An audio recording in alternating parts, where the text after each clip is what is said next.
how to use Google Nano Banana AI for free.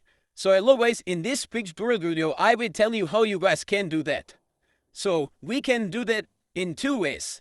One is we can use Google Chrome, and here we will search for Google Studio. Once we search for Google Studio AI, we will simply click on that first website. After that, you need to log in, and you guys can see here, try Nano Banana.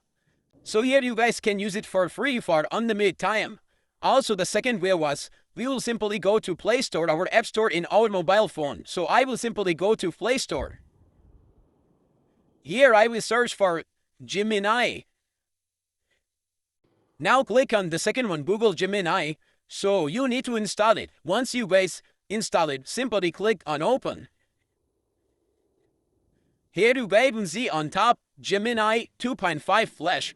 Also on downside you guys will see us Gemini plus icon, also image text with banana smile icon. So whenever you want to use Google Nano Banana, simply click on image with banana icon. And here you guys can write your image idea or also upload your image to use it for free. Thanks for watching.